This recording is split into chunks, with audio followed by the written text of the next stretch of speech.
Joseph de la Capelle, catholique et légitimiste, vous pouvez m'appeler au 06 25 85 92 37.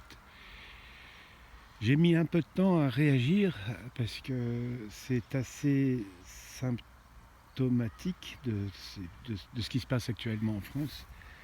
Donc je voulais dire à Madame Comines, je lui transmets, d'abord nous prions beaucoup pour son mari qui a été tué et nous prions beaucoup pour elle et ses enfants. Je trouve qu'elle a été très courageuse, elle a dit exactement ce qu'il en était.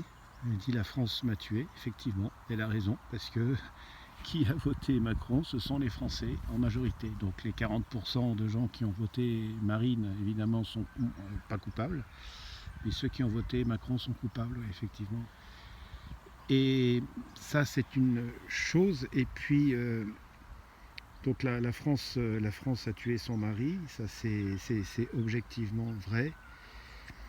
Et puis 1981 n'aurait jamais dû exister, donc l'abolition de la peine de mort et le socialisme, deux choses identiques. C'est évident que moi quand j'étais gamin, quand même un policier ou un gendarme était tué, alors c'était la planche à bascule, si vous aviez blessé un policier ou un gendarme, souvent c'était à la planche à bascule. Et donc effectivement, la peine de mort, c'est très important parce que c'est fait partie de... c'est ce qui fait qu'un pays est un pays, c'est-à-dire qu'il faut que le mal soit puni à sa juste valeur.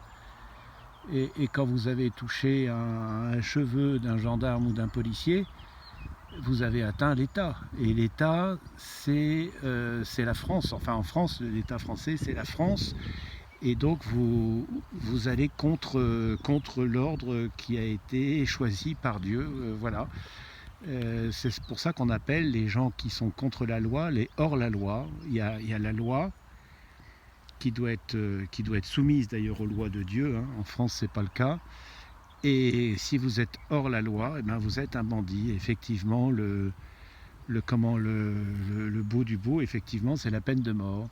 Alphonse Boudard, qui était un petit délinquant mais qui a fait de la prison, disait la peine de mort pour les grands bandits, c'est la Légion d'honneur. C'est voilà, donc on marche complètement sur la tête. Donc je transmets surtout on prie bien pour le salut de l'âme de ce gendarme. Et puis pour son épouse, pour ses enfants, pour toute sa famille, pour sa sœur aussi. Et c'est absolument... puis c'est symptomatique de notre époque. Et donc, non, il y a les bandits et les braves gens, et les bandits doivent finir au bout d'une corde s'ils ont tué des gens, bien sûr, ou s'ils ont blessé des gens. Voilà, ou la tête tranchée. Moi, je trouve que la peine de mort, ça serait bien de faire un peu comme la corrida. Il faut que ce soit sur une place publique, que c'est du panache, avec un bourreau, avec des gros bras, une cagoule, et puis avec une hache qui brille, et puis des bonnes cordes, si jamais, voilà. Il faut que ça soit... la peine de mort, c'est le rejet par la société du mal.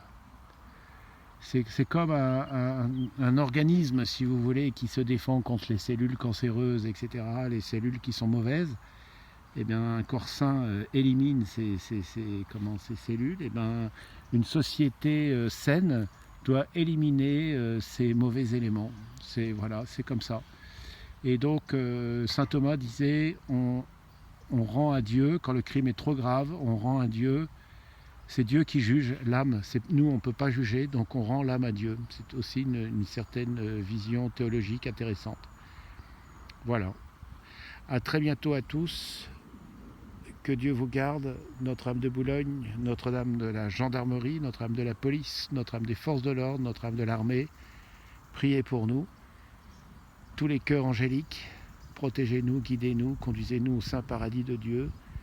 Saint Louis, nous vous prions pour la France. Sainte Jeanne d'Arc, nous vous prions pour la France.